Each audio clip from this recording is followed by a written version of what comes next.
truth is the most convincing story that maps onto reality, and that's why the central narrative is falling apart. Right now in the United States, people should not be walking around with masks. We must see the central narrative for the fiction that it is. We are Americans. While elections are sometimes messy, this was a secure election. The founders began the fight for human liberty and self-governance, and it's up to us to finish the job. I'll tell you what, we are in a truth emergency right now. This is the end game.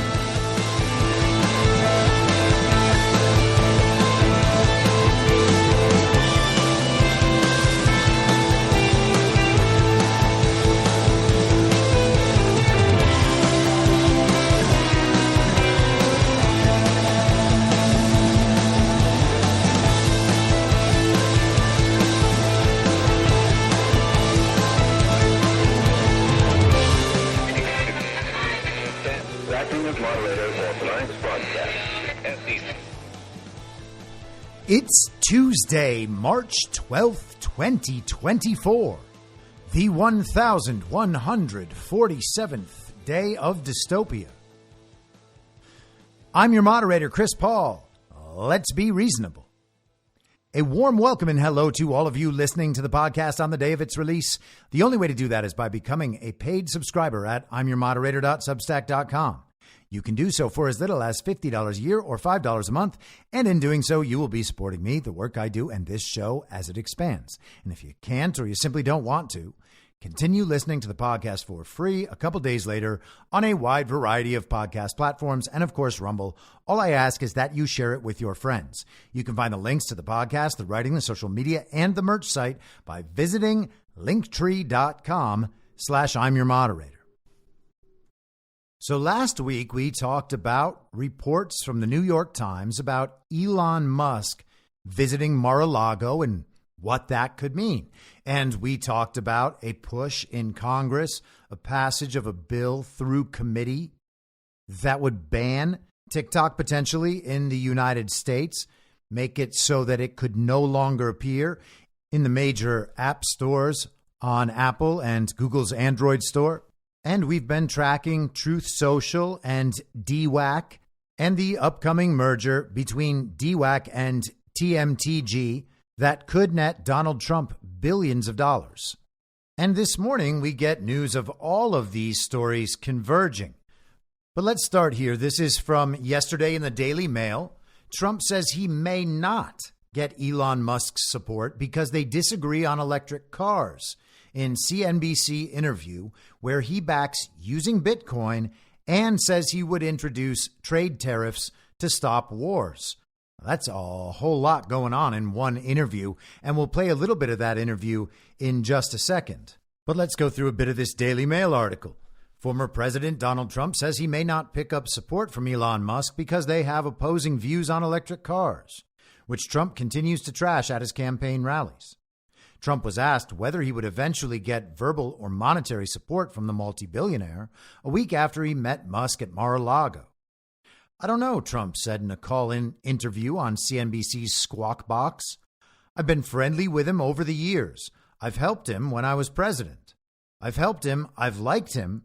We obviously have opposing views on a minor subject called electric cars. I'm all for electric cars, but you have to have all of the alternatives. You can't just go electric. I mean, you have a grid system in this country that's obsolete and a disaster. And he's certainly right about that. There is no way in the world that we could currently support an all-electric fleet of cars with states being regulated into blackouts and brownouts, concerned more by the regulated ratios of how much power must be produced from which source than they are with actually supplying electricity to consumers. And what we have in Donald Trump and Elon Musk are two people who are shattering the myth of energy scarcity. Energy scarcity is not a necessary quality of the world. The world is not powered on dinosaur juice. It's not almost about to run out. Donald Trump talks about energy independence and even energy dominance. And Elon Musk hints rather often at free and abundant energy. It's strange, isn't it, that he owns a company called Tesla. This is the sort of thing I was discussing with General Quast at the Great American Restoration Tour in Irvine, California, a couple months back with Badlands Media. We discussed not only transmitting data and information, but energy from up there in the sky to down here on the ground. And that same weekend, Elon Musk had a very interesting post on his Twitter about how little of the energy that we could be capturing coming from the sun is actually captured and used. And so a new energy infrastructure is being built and put in place.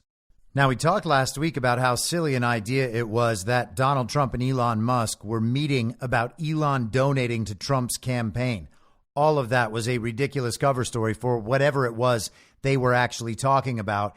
Elon Musk, as I said, posted on X, formerly Twitter, to clarify that he would not be donating to either of the presidential candidates' campaigns. CNBC reported that Trump and his advisors want Elon Musk to speak on Trump's behalf at the Republican National Convention in Milwaukee. That also sounds highly unlikely. Musk's companies, according to the Daily Mail article, have substantial government contracts through SpaceX, and his Tesla brand is greatly impacted by U.S. clean energy subsidies and policies meant to boost charging stations and battery technology manufacturing. Once again, Kash Patel was the one who kind of broke the news to the world on the Greg Gutfeld show on Fox. But it is pretty much taken for granted to be true now that Elon Musk is indeed the number one recipient of Department of Defense contracts. And that remains true throughout the fake administration of the fake president, despite virtually everyone associated with the fake president and his movement and the global regime wanting to destroy Elon Musk. You'd think that Joe Biden, as a very real president and commander in chief, would have more control over Musk than that. Or that maybe Elon Musk would be a little bit more careful with his statements. But nope, it's like Joe Biden's not even president or commander in chief at all. Now, Marjorie Taylor Greene last week was asked by a reporter who was trying to embarrass MTG about Jewish space lasers, and that clip went kind of viral. And then Elon Musk commented that he actually does have space lasers. And then yesterday, I see this in my feed. It's a clip from the BBC. I don't know what the date on this clip actually was, but listen to this. The first video of Britain's first laser weapon being tested in Scotland. The beam is filmed through a special lens here, but in reality, it's invisible to the naked eye. It's called Dragonfire, and this is what the laser can do. It can hit an object the size of a pound coin from more than a kilometre away. Dragonfire has been developed in the UK at a cost of more than £100 million, but it'll be much cheaper to fire than a traditional missile. For real, they just showed us space lasers that could burn holes in metal. The Daily Mail also published an article yesterday on the U.S. Intelligence Agency's 2024 annual threat assessment that warns that Russia, Iran, and China might be acting to influence the outcome of the 2024 elections, in part by using AI and TikTok. And then the article ends with this. The report also set out how Russia's strengthening ties with China, Iran, and North Korea presented fresh challenges for the West as it continues to seek confrontation. Recent reports have suggested it is looking to take the arms race to space, deploying a nuclear weapon that would destroy satellites by triggering a huge energy wave when detonated. Russia continues to train its military space elements and field new anti-satellite weapons to disrupt and degrade U.S. and allied space capabilities, says the report. It is expanding its arsenal of jamming systems, directed energy weapons, on-orbit counter-space capabilities, and ground-based anti-satellite missiles that are designed to target U.S. and allied satellites. And man, I was told that space lasers and directed energy weapons were all the stuff of conspiracy theories. And here they are. They've even got cute nicknames. It's like they're Game of Thrones dragons. Dragonfire is what they're calling the space laser. And I suppose in MTG's version, it would be Dragon Firestein. Huh. Wonder if Dragon Firestein is related to Harvey Firestein. So space lasers are no longer conspiracy theories. I guess the only conspiracy theory part now is whether or not they're starting all of these really weird, unnatural fires. But let's shift to the Trump comments on Bitcoin. Now, I strongly suspect that if you listen to this show, you're probably staying pretty well attuned to what's happening in the world. And if you are, then you probably know that the value of Bitcoin has been skyrocketing. It has been on a steady climb for months now. And last week, it crossed the previous all-time high and has not slowed down. Today, it already crossed $73,000 per Bitcoin. And we will see where it goes from here.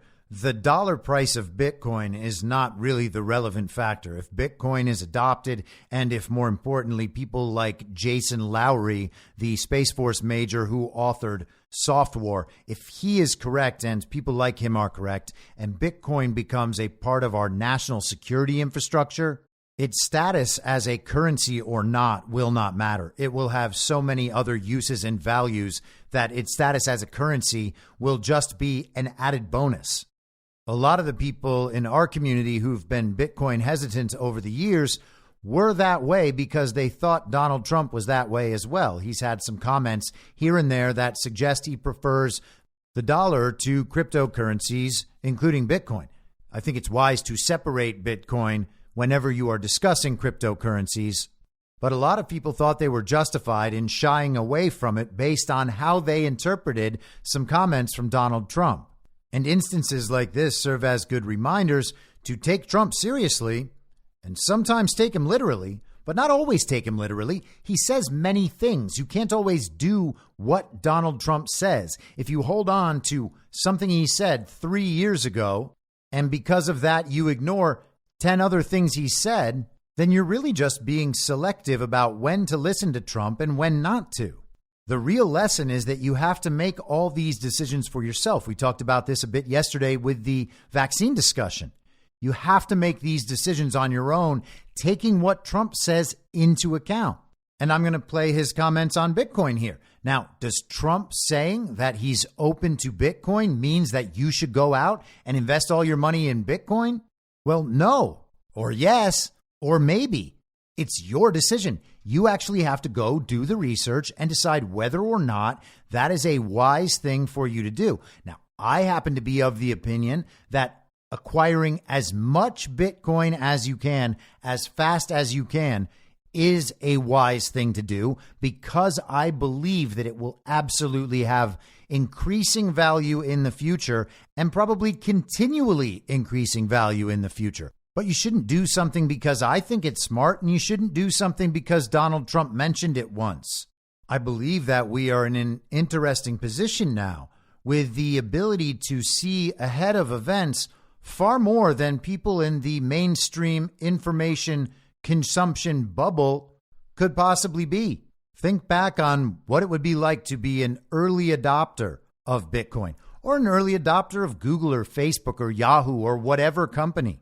Not everyone gets to be ahead of significant societal and technological trends. And if you believe that you are ahead of it, it makes sense to consider investing in it.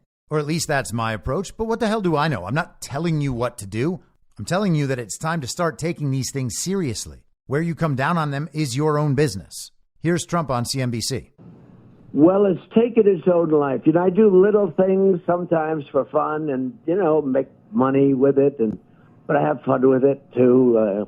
You mean NFTs, you bought Bitcoin? No, but I sometimes will let people pay through Bitcoin, or will let people get involved in a new, if you think of it, it's an additional form of currency. And I used to say, I want one currency. I want the dollar. I don't want people leaving the dollar. And I feel that way. But I will tell you, it has taken on a life. I did a thing that people smile at, but it was wild. We did 1,000 sneakers, so limited edition sneaker run. The last one, and you could go through, our crazy new currencies, because that's what I call them. They're crazy, whether it's Bitcoin or others. And so many people were buying these things. And ultimately, the last pair of sneakers sold for approximately, I hear, $450,000. It was a limited edition, a run. They were gold. They were, nice, cute. And we thought it was just a very small thing. It was a branding thing, and it was had a good time with it. The last pair sold for $450,000. People were going crazy for these sneakers. You probably were too. Everybody was. I have every friend I have has called me for a pair of sneakers. So it just took off. And I noticed that so many of them were paid for with this with the new currency. And it is that. It's a new cryptocurrency. And I couldn't believe the amount. And I'm saying, this thing has really, and other things I do, people are using it. And, I would be, I'm very much a traditionalist. I like staying with the dollar. You know that from when I was there. It's make the dollar the choice. I hate when countries go off the dollar. I would not allow countries to go off the dollar, because when we lose that standard, that will be like losing a revolutionary war. That will be a hit to our country, just like losing a war. And we can't let that happen. And too many countries now are fighting to get off the dollar. And frankly, and I know Jay feels strongly about this, and Jay did a fantastic job, by the way, in a group where there's always scandal and problems. Jay went through 4 years. There wasn't one scandal. I don't know, Jay, maybe you can tell me, but there wasn't one scandal. That is the most scandalous position, because it involves massive amounts of money. With Jay Clayton, we had no scandal, zero, nothing whatsoever. So I thought it was great. But I have seen there has been a lot of use of that, and I'm not sure that I'd want to take it away at this point.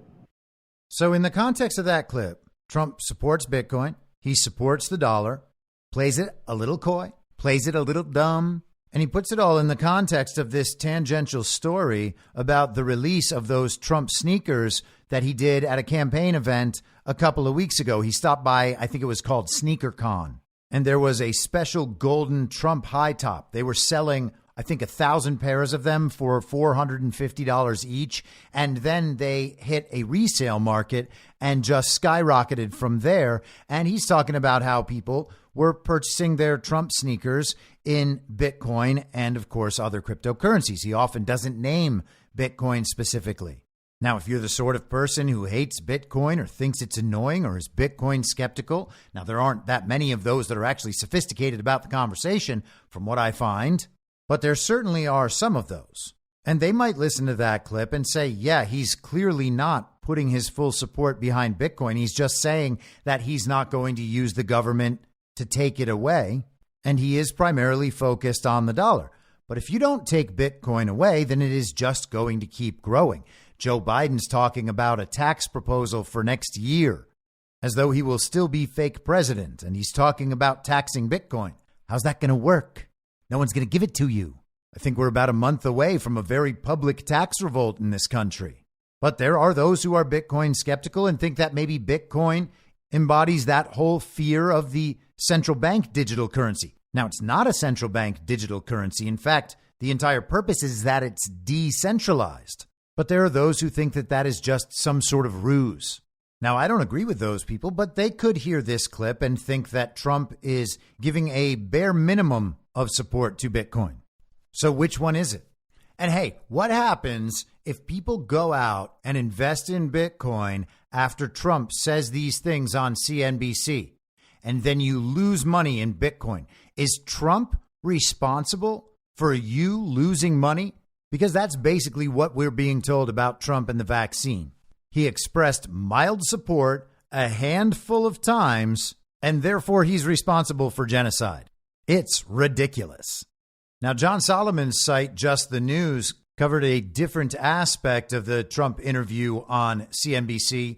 The headline at Just the News yesterday, Meta's stock drops twice after Trump calls Facebook an enemy of the people. And so, as I mentioned Friday, Trump came out in opposition of that House bill to regulate TikTok and other online platforms suspected of having an influence on behalf of foreign countries.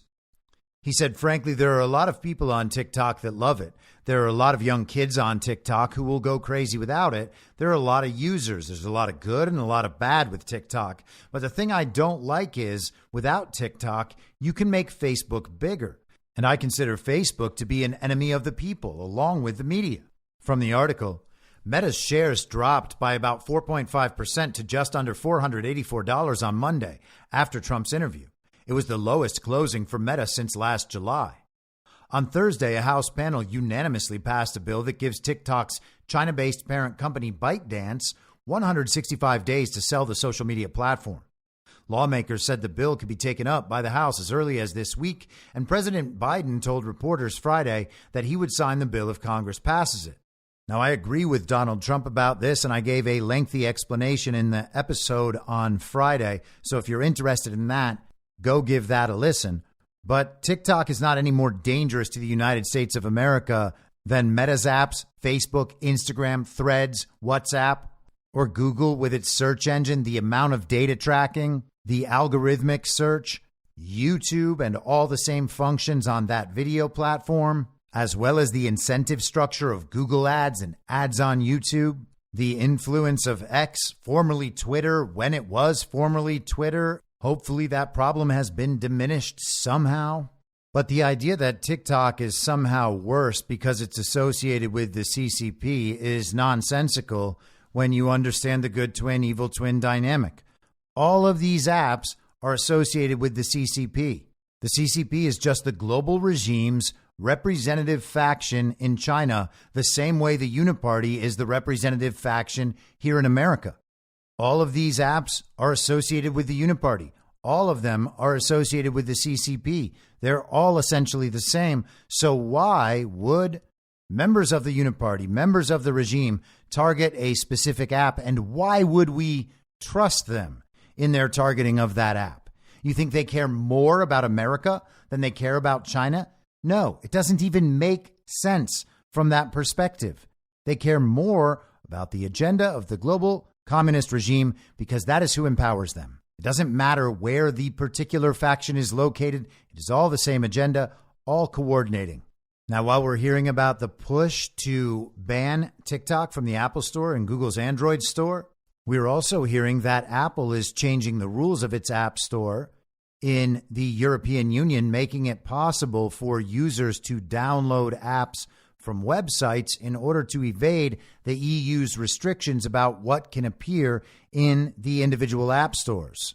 It's always been a bit of an insane restriction, and now they're being given a workaround. Hopefully, this will diminish the EU's ability to threaten various app developers into complying with whatever regulations are thrust upon them in order to maintain their spot in the App Store and stay in business.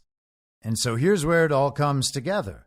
Today, Rumble's CEO, Chris Pavlovski, published this letter to TikTok CEO Shu Chu. Dear Mr. Chu, in the event that ByteDance divests its ownership in TikTok, Rumble is ready to join a consortium with other parties seeking to acquire and operate TikTok inside the United States. Specifically, we are ready to serve as a cloud technology partner. Yesterday, Rumble announced the public launch of the Rumble Cloud, a new infrastructure as a service offering that champions the free and open internet. All data on the Rumble Cloud is stored safely and securely at sites inside of the United States on Rumble's own neutral and independent infrastructure. Rumble's offer to serve as a partner to a consortium to acquire and operate TikTok is subject to the negotiation of a definitive agreement, the letter states. But this is very, very interesting because TikTok is the alternative YouTube-style video platform that Badlands Media and many other alternative content providers have turned to as a place to host content and build an audience and maybe someday even make some money off it. And wouldn't you know it, Truth Social is on the Rumble Cloud as well. So Donald Trump, Trump Media and Technology Group, owns Truth Social. That's on the Rumble Cloud. TMTG merging with DWAC at the end of next week, a multi-billion-dollar deal. And now Rumble is suggesting joining a consortium of other investors in order to acquire TikTok if it becomes available in the United States. And that is what that congressional bill seeks to do, force ByteDance to divest in TikTok in the U.S. and find investors. Wouldn't that be interesting if all of a sudden Trump Media and Technology Group and Rumble came to acquire TikTok. What a monumental change in the media landscape that would be. Twitter seems to no longer be controlled by the regime. What if TikTok was also no longer controlled by the regime and they only had Meta's suite of apps and YouTube? I mean, they're already getting beaten in the information war as it is. Imagine that TikTok goes neutral or even ends up somehow being friendly to the American people. How would that shape a campaign season? And here's one more. Headline today, Washington Post. Trump asked Elon Musk if he wanted to buy Truth Social. Now, is that real news or fake news? Well, it's the Washington Post. And to substantiate this claim, they cite two people with knowledge of the conversation. Okay. They write, the overture to Musk, whose business empire includes SpaceX, Tesla, and the social networking site X, did not lead to a deal, but the conversation, which has not been previously reported, shows the two men have communicated more than was known. The two have had other conversations too, Trump advisors say, about politics and business. Now, they claim this conversation between Trump and Musk about selling Elon Truth Social, that this happened last summer. They write, at the time of last summer's discussion, Trump's media company, which owns Truth Social, was trapped in a long-delayed merger process. And obviously, we are coming down to the end of that process. A funny quote from the article, Trump Media and Technology Group did not address any of the facts reported in this story when invited to do so by the Post. In an emailed statement, Trump Media spokeswoman Shannon Devine said only, "We heard Trump and Musk were actually discussing buying the Washington Post, but they decided it had no value." And that's just beautiful. A little trolling. It's called We Do a Little Trolling. It's called We Do a Little Trolling. Let's skip down in the article. In the past month, the SEC greenlit Digital World's merger registration, setting the stage for Trump Media to become a public company potentially worth billions of dollars. That change could offer Trump a financial lifeline as he faces hundreds of millions of dollars in legal penalties. Shareholders are expected to officially approve the merger during a vote later this month, but a lockup provision of the deal would require Trump to wait 6 months before selling any shares. And if you're like me, you're thinking, well, it's kind of odd that they're reporting this on today of all days, knowing that the conversation happened last summer.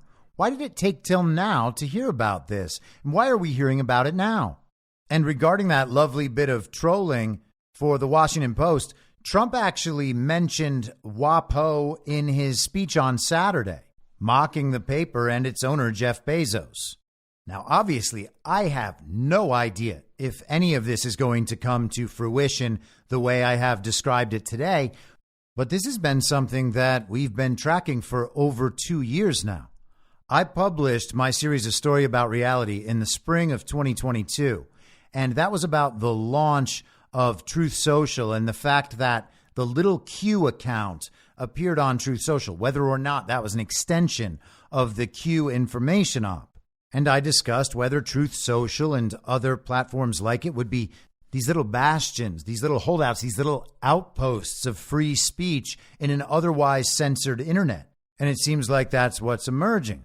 Also in the spring of 22, when we heard about the possibility that Elon Musk might, quote unquote, buy Twitter for $44 billion from billionaires, I said, hey, there's no way that can happen. You can't purchase the most powerful information weapon of all time that they use to control the world, to control governments, to control markets, and to control reputations for $44 billion from people who already have billions and billions of dollars and are in control of all that stuff because of the information weapon. Why would they ever let that go for $44 billion? And of course they wouldn't. I talked about the possibility that Twitter could end up becoming some sort of clearinghouse for social media platform information. On Twitter, the X platform as it's now known, you could follow a user's account and see all the content that user produced from a variety of social media sites, all of this being decentralized so that at any point where information might be censored, if something couldn't be posted on Facebook, it could be posted on Truth Social or Getter or Telegram, but all of that would still appear in the same form on the Twitter hub. And if everyone was channeling their content through that hub, well, it wouldn't matter if it was censored on one of those platforms because you would just see it feeding through from another one.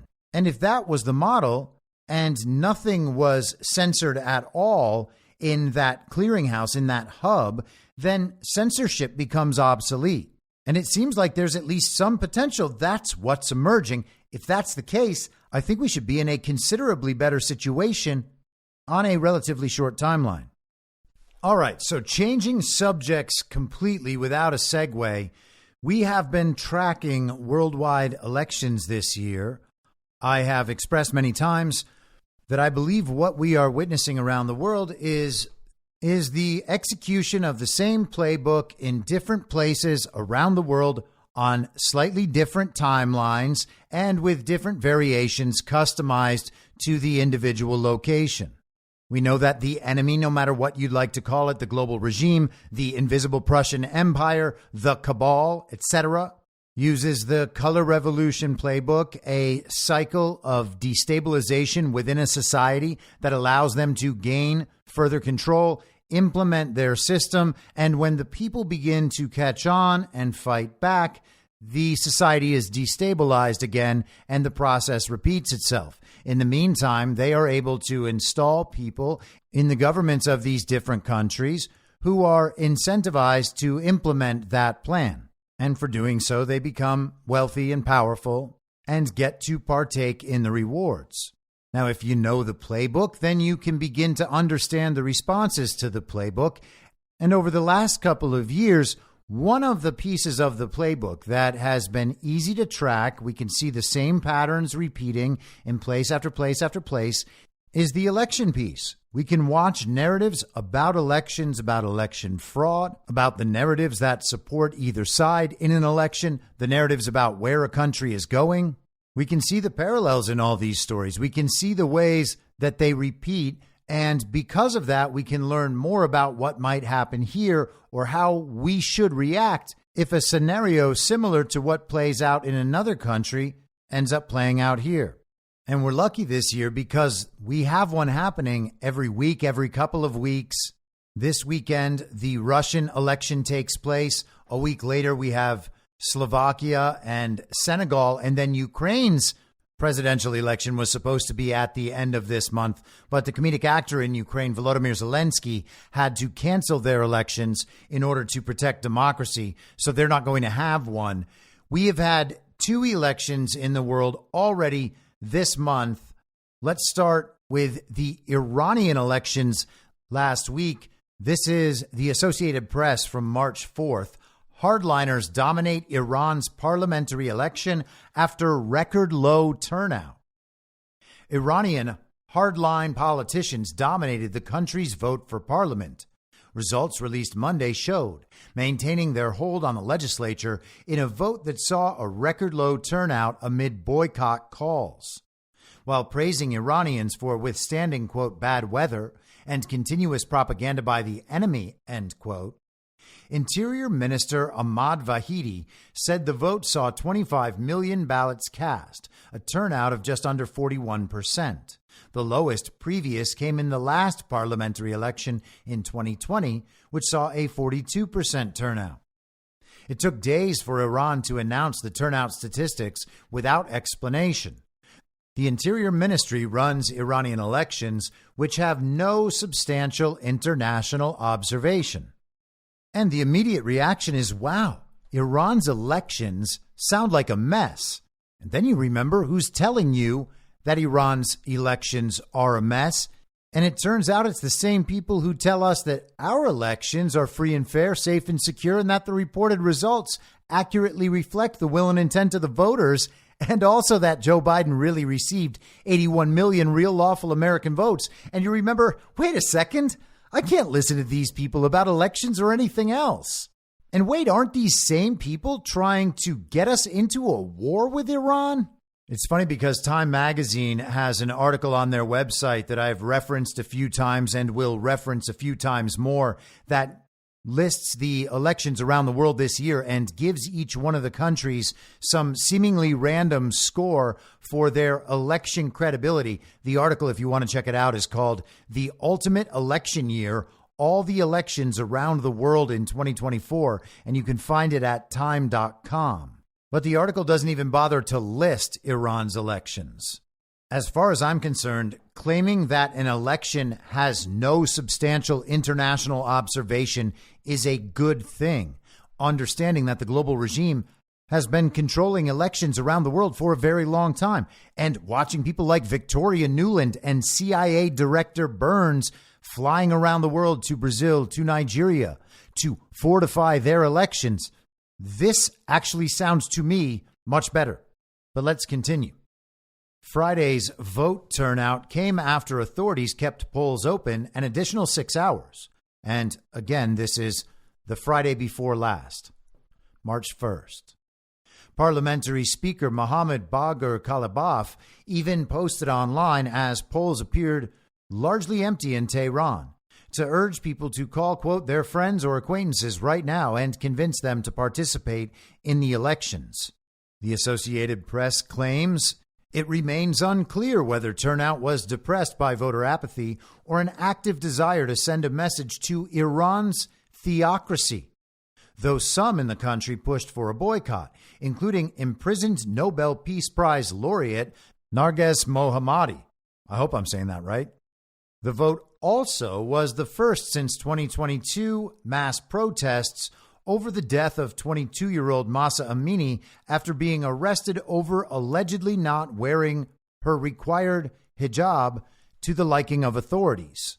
And this was one of those globally covered protest movements on the scale of a George Floyd, and actually very similar in terms of its imagery and messaging and the way it was covered to the Summer of Love in the United States. Now, to the standard issue villagers out there, those were both social justice protests. But to anyone with a trained and sophisticated eye, those are just obvious elements of a color revolution. Same playbook all over the world: destabilization, infiltration, control, destabilization, infiltration, control, over and over again. The boycott calls put the government under renewed pressure. Since its 1979 Islamic Revolution, Iran's theocracy has based its legitimacy in part on turnout in elections. Authorities broadly barred politicians calling for any change within the country's government, known broadly as reformists, from running in the election. Those calling for radical reforms or abandoning Iran's theocratic system were banned or didn't bother to register as candidates. And think about how the word theocracy sounds to your ear now.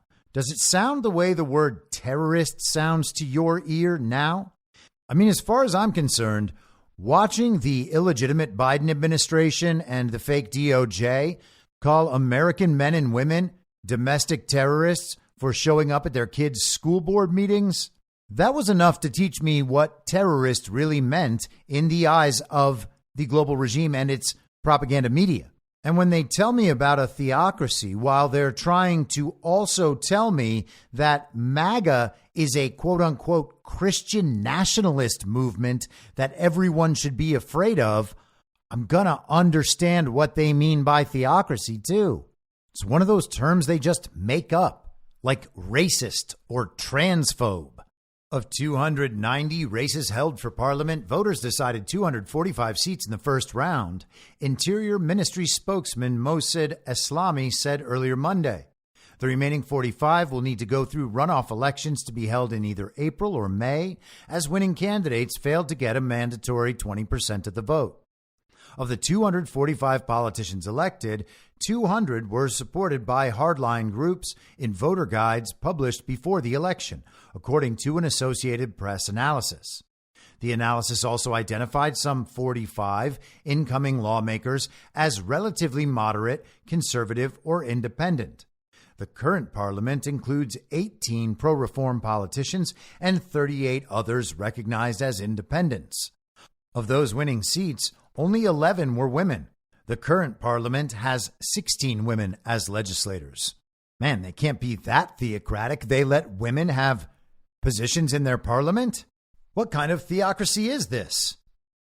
The failure of any candidate to get 20% of the vote can happen because many votes are voided or because there are too many candidates in the race. Iran's 2021 presidential election, which saw hardliner Ibrahim Raisi elected, witnessed a high number of voided votes, potentially from those who felt obligated to cast a vote but didn't want to select any of the government-approved candidates. Now, I am not an expert on Iranian politics, and I do not know enough about their election processes.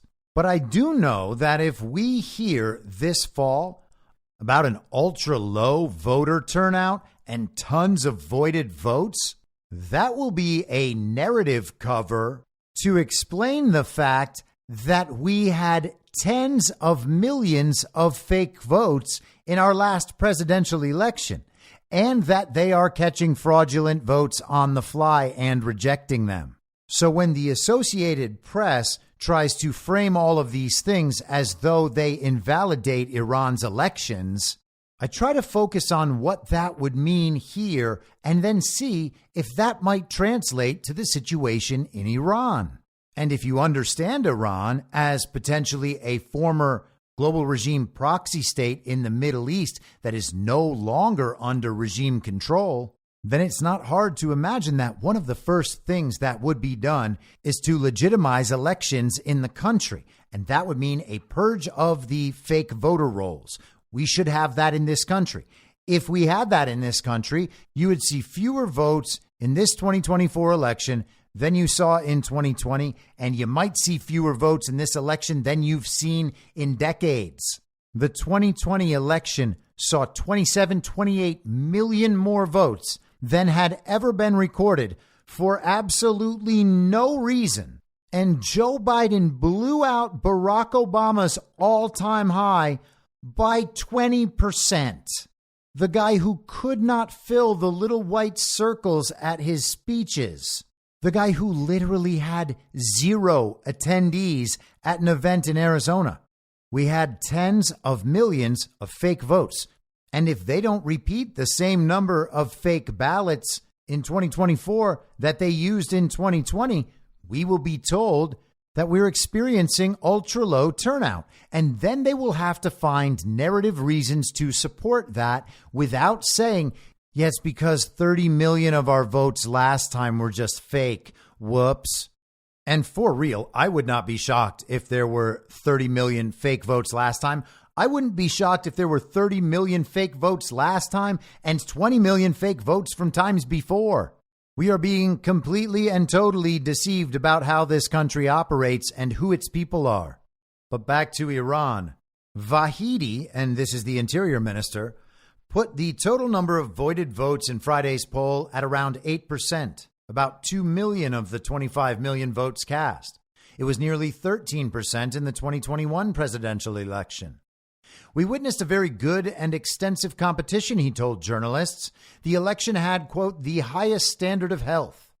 However, analysts described the vote as offering a different perspective. The Friday elections appear to have reaffirmed that Iranian policies will not change in the foreseeable future.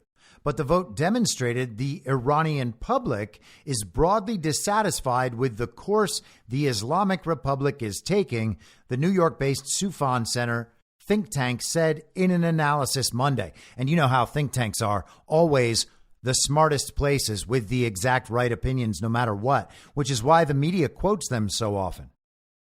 Iranian Foreign Ministry spokesman Nasser Kanani dismissed criticism by the U.S. government over the vote.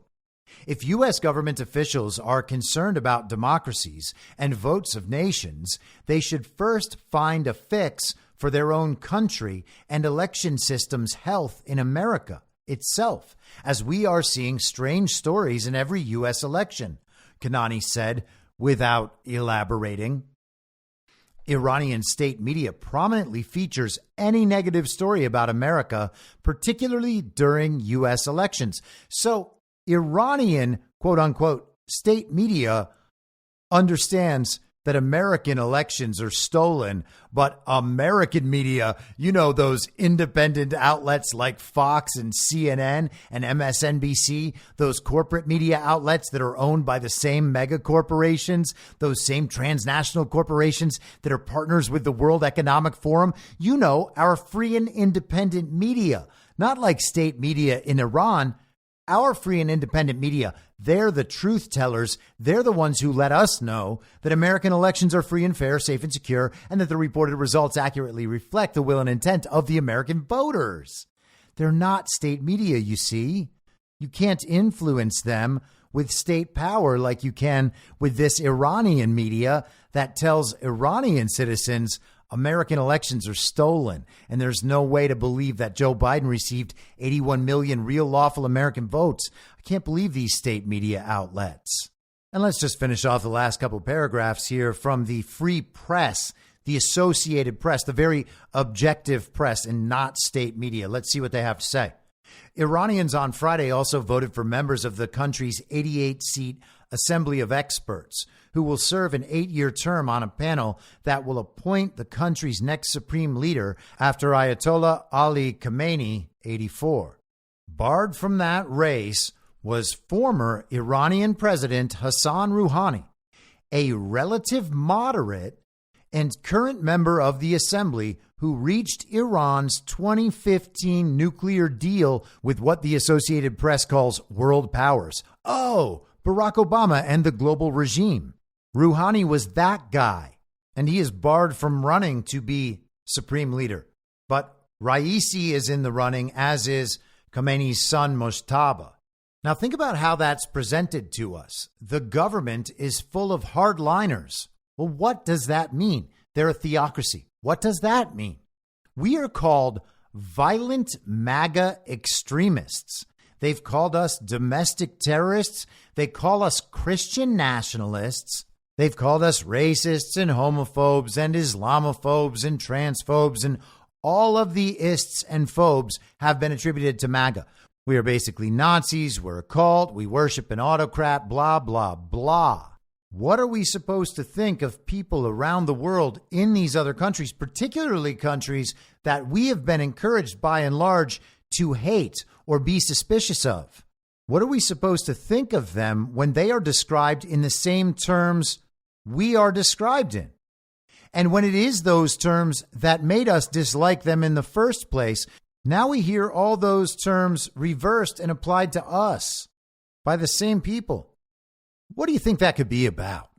Now let's go to Portugal, who held their elections on Sunday.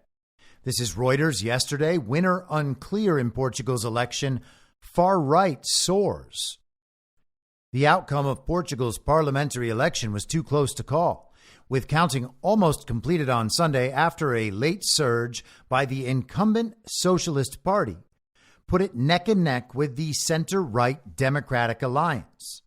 The far-right party, Chega, came in third with over 18% of the vote, almost tripling its 2022 election result, likely giving the combined right a parliamentary majority, although the moderate Democratic Alliance has so far refused to negotiate with the populists. By late Sunday, 99% of the ballots have been counted, while the tally from voting abroad still awaited. Pending the final count, which will take several days to complete, the AD led by just 438 votes with 28.7% support. A separate conservative outfit from the region of Madeira elected 3 lawmakers, which may help the AD's cause. The socialist prospect of forming a government looked bleak, however, as the combined right will dominate the legislature. Chega leader Andre Ventura told reporters Sunday's vote, quote, clearly showed that the Portuguese want a government of the AD with Chega. It campaigned on an anti-establishment message vowing to sweep away corruption and expressing hostility to what it sees as excessive immigration. The PS, and that's their Socialist Party, and the Social Democratic Party, which helms the newly created AD, have alternated in power since the end of a fascist dictatorship 5 decades ago. And again, it's important to remember what fascist means when these people say it. Fascism is a Marxist leftist ideology. We can see it here in the United States being practiced by the people calling Donald Trump a fascist. And we are told that when that fascist dictatorship ended, we've now had 5 decades of control by the Socialist Party and the Social Democratic Party. They've alternated control back and forth, much like the uniparty left and uniparty right here in America. According to the global regime, a fascist government, a dictatorship, was removed 5 decades ago, and now they've had a uniparty system in place ever since. So we have the leftists and we have the moderates, both of which are socialist parties, and then the other option is the extreme right. Oh, it's so scary. Anything right of socialism is extreme. They quote a 21-year-old law student, a member of the Socialist Party, who says she's very sad about the results and about the far right's growth. She said it showed that they have a society with no memory, in reference to the dictatorship that ended in 1974. A 21-year-old law student is complaining that she's in a society with no memory about something that happened 3 decades before she was born. And let's take just a second with this dynamic, because we see this here. All these young people are telling people who lived through things that they don't have a proper memory of the past. What the young people have been told about those past events, that's what's actually true, not the real memory of the lived experience of people who were alive at that time. That is about as 1984 as it gets. It also kind of tells you what the majority opinion actually is on the subject. And let's close this out. Sunday's ballot was triggered by Socialist Prime Minister Antonio Costa's resignation amid a graft investigation 4 months ago.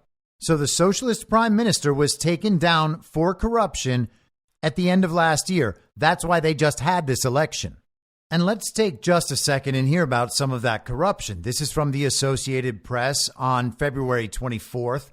Corruption scandals cast a shadow over Portugal's early general election and may favor populists. From the article, corruption scandals have cast a shadow over the ballot. They have also fed public disenchantment with the country's political class as Portugal prepares to celebrate 50 years of democracy following the Carnation Revolution that toppled a rightist dictatorship on April 25th, 1974. The Carnation Revolution. And guess what they did? They rewrote the Constitution. And you can look up that color revolution from 5 decades ago. I actually found a very entertaining but extraordinarily communist article on Marxist.com. Came up in the search results. It's called Workers' History, Portuguese Revolution of 1974. And here's just a little intro to the article. 25 April marks 45 years of the Carnation Revolution in Portugal in 1974-1975. This is, by the way, an article from 2019, which brought down a hated dictatorship and threatened the foundations of the capitalist system. In the end, however, the movement was brought back onto the safe channels of bourgeois democracy. So as usual, the communism failed because they didn't do communism hard enough, at least according to the communists. But back to modern day Portuguese corruption. The election is being held after a socialist government collapsed last November following a corruption investigation. That case brought a police search of Prime Minister Antonio Costa's official residence and the arrest of his chief of staff. Costa hasn't been accused of any crime. Also in recent weeks, a Lisbon court decided that a former socialist prime minister should stand trial for corruption. Prosecutors allege that José Sócrates, prime minister between 2005 and 2011, pocketed around 34 million euros during his time in power from graft, fraud, and money laundering. The Social Democratic Party has also been tainted by corruption allegations. During the recent weeks of unofficial campaigning, a graft investigation in Portugal's Madeira Islands triggered the resignation of two prominent Social Democrat officials. The scandal erupted on the same day the Social Democratic Party unveiled an anti-corruption billboard in Lisbon that said it can't go on like this. Of the upcoming election, it said, a key question is whether the Social Democrats will end up needing the votes of Chega to make up a parliamentary majority after 8 years in opposition. The Socialist Party could, as in the past, forge parliamentary alliances with the Portuguese Communist Party or Left Bloc Party to take power. Socialist leader Pedro Nuno Santos, his party's candidate for prime minister, is a lawmaker and former minister for housing and infrastructure. Santos quit the previous government under a cloud over his handling of bailed-out flag carrier TAP Air Portugal and a dispute over the site of a new Lisbon airport. So basically, they have a leftist uniparty that doesn't hide its leftism, and it is fully corrupt. And in response, a right-leaning populist party has emerged and continues to gain ground for multiple elections in a row now. Now they are a force that has to be reckoned with. Back to the original Reuters article to close that out. Issues dominating the campaign in Western Europe's poorest country include a crippling housing crisis, low wages, sagging healthcare, and corruption, seen by many as endemic to the mainstream parties. How about that? A corrupt uniparty installed by communists following a color revolution and the rewriting of their constitution. Gosh, I hope they haven't tried that in the United States before. Oh, wait, that's right. They have, and it's been successful. Another Reuters article from yesterday, this headline, Portugal's conservatives win election as far-right surges. This notes Chega's parliamentary representation more than quadrupled to at least 48 lawmakers in the 230-seat legislature, giving the combined right a majority. And again, they're talking about the moderate party, which is not really in any way the right. It would be like calling Dan Crenshaw and Adam Kinzinger and Liz Cheney the right. They are on the political right to the extent that they are associated with a party that is on the political right, the Republican Party. But even the Republican Party is just an association with the idea of being on the right so that the uniparty dynamic actually functions. They are not a conservative movement. They are just a controlled opposition to the globalist movement that markets itself to conservatives. And let's zoom out a bit. This is from today in the Spanish outlet El País. Portugal's electoral outcome sparks concerns over right-wing populism in Europe. The European elections in June will determine if conservatives and Christian Democrats align with the far right or stick with their long-standing coalition of Social Democrats and liberals. The upcoming European elections in June will pose a challenge for European conservatives and Christian Democrats. The fate of the long-standing coalition between populists and social democrats in the European Parliament hangs in the balance. Recent events in Portugal, where the center-right alliance barely clinched victory and the extreme right gained ground, highlight the complexities faced by the populist coalition. The broader focus is on the crucial European Parliament elections in June, which will serve as a barometer for the European Union during challenging times. Polls indicate a rise in support for ultra-conservative and populist parties. The European People's Party faces the task of identifying acceptable right-wing factions and potential alliances, as seen in Italy's recent political landscape, where conservative support lifted far-right Giorgia Meloni to power. The EPP, with its recent manifesto approved at a Congress in Bucharest, has shifted further right, leaning toward a stricter stance on immigration and greater skepticism of the EU. Despite being seen as the leading party in the polls, internal dynamics are changing as right-wing forces aim to bolster their influence. The Portuguese conservatives from the Democratic Alliance stated they will lead as a minority and won't align with the populist far-right Chega party. According to Ignacio Molina of Spain's Elcano Royal Institute think tank, Recent events in Portugal, where the Socialist Party held an absolute majority just 2 years ago, before a corruption scandal led to the downfall of Antonio Costa's administration, highlight the growing normalization of the radical right. With Costa gone, socialist representation in the European Council is significantly weaker. Far-right and populist parties have a significant presence in the various European governments and currently govern Ireland and Greece. Their support ranges from 10% to over 40% of the voting public, as seen in parties like Marine Le Pen's National Rally in France and the right-wing coalition led by Meloni's Brothers of Italy. The EPP can't ignore this reality, especially in the European Parliament elections, where discontent can be channeled more easily, said Molina. European populists have drawn specific red lines, but carefully avoid being overly strict. Recently, Ursula von der Leyen, the European Commission president seeking re-election, criticized Putin's friends, populism, extreme right, and extreme left movements. She singled out Le Pen's party, which is expected to garner significant votes in France, and the far-right members of the Alternative for Germany. They want to destroy Europe, she warned. However, her words left a wide margin for acceptance of other, less extreme right-wing groups. After all, she belongs to an increasingly conservative EPP that shares many elements with those parties. And again, we can kind of see the controlled opposition dynamic just falling away, crumbling before our eyes. They talk about the left-wing parties, the socialist parties of Europe, and then they talk about these moderate parties. They're usually called liberal Democrats or something along those lines. And what you actually have are just two sides of leftism. One is marketed to people who perceive themselves as more moderate, or maybe even to people who see themselves as conservatives, offering the most conservative choice out of only socialistic choices. And the other is just a party of people who loudly and proudly supports the global regime and its agenda. They proudly promote the one world global order, the climate agenda, the depopulation agenda. They worship in the cult of scientism, the whole thing.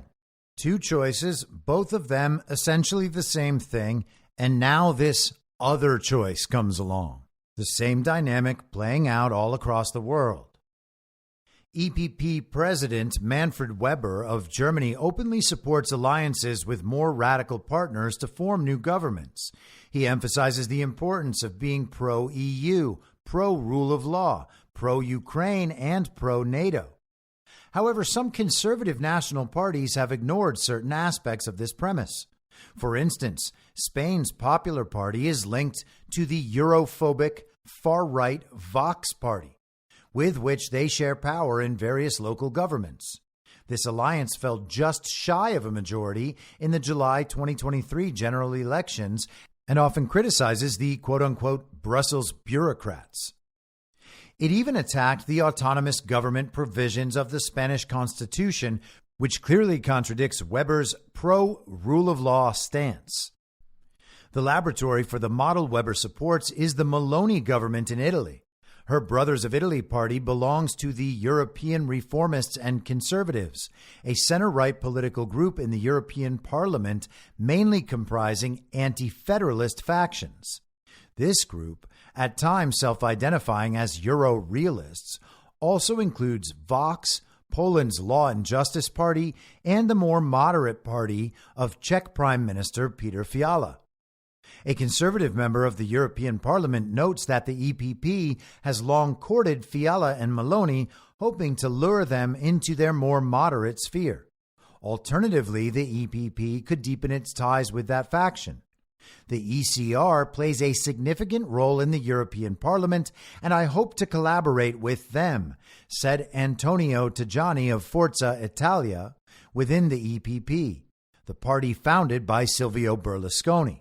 European conservatives are facing an identity crisis, leading to questions about the future of the long-standing coalition between the EPP and the Progressive Alliance of Socialists and Democrats, with the Liberals playing a central role. Will this coalition hold up? Von der Leyen will likely remain president of the European Commission, but faces a tricky balancing act that requires support from the governments of various EU member states and the diverse European Parliament. This complexity highlights the need for a flexible approach. The socialists have already warned von der Leyen that alliances with the extreme right are a red line that can't be crossed. We must secure the EU's future and uphold alliances with pro-European political forces. President of the S&D Group in the European Parliament warned, "We are concerned about the EPP's drift." Garcia has accused von der Leyen and the European conservatives of whitewashing and normalizing the extreme right, leaving openings for future alliances. See, just like here, you're not even allowed to think that the people on the quote-unquote far right are even people at all. They're monsters, they're racist, they're homophobes, they're fascists, they're Christian nationalists, they're domestic terrorists, and they're trying to destroy democracy. If you even have serious conversations with them, you're normalizing them, which means you're normalizing all of those hateful qualities we just ascribed to those people, even though they don't represent any of them themselves. You can't normalize them. You can't whitewash them. You have to condemn them at every opportunity in order to prove your allegiance as a good person. Ignacio Molina thinks the EPP aims to avoid getting snagged on the horns of this political dilemma. They can handle the grand coalition concept without jeopardizing it. 5 prime ministers from key states, Germany, France, Spain, Austria, and Belgium, are not part of the EPP and wouldn't back von der Leyen aligning with the extreme right. But they may form legislative coalitions later to enact specific policies that align more to the right, he said. If this coalition were to fall apart, the EU and its legitimacy would suffer. And that is the direction we're headed in. The EU is a centralizing global body, a product of the global regime designed to implement and promote the global regime's agenda. Of course, it's not legitimate. We should want Europeans in their individual countries to seize back the power for their nations from these centralizing bodies. Bring governing authority as close back to the local level as possible. That's the goal. And if that means that some of these centralizing governing authorities have to be eradicated, so be it. They're just groups of people that tell other groups of people what to do. All of their authority, to the extent that they have any, is derived from the people and supported by the people's legitimate vote. And once you know that the people don't have a legitimate vote, then it's impossible to have that be a legitimate body. I'll be back tomorrow at the same reasonable time on the same reasonable podcast network. I don't have a network. Masks and lockdowns don't work. They lied to you about a pandemic. And Joe Biden will never be president. In my mind, that's the end game. If you're listening to this episode for free, you can support me and support the show and the work I do by signing up for a paid subscription at imyourmoderator.substack.com. You can do so for as low as $50 a year or $5 a month. Comes out to under a quarter per episode, and you'll blast right through the paywall for all of the writing. The merch store is www.cancelcouture.com, and you can find everything else by heading to Linktree, linktree.com/imyourmoderator. And I'll see you soon out on the range.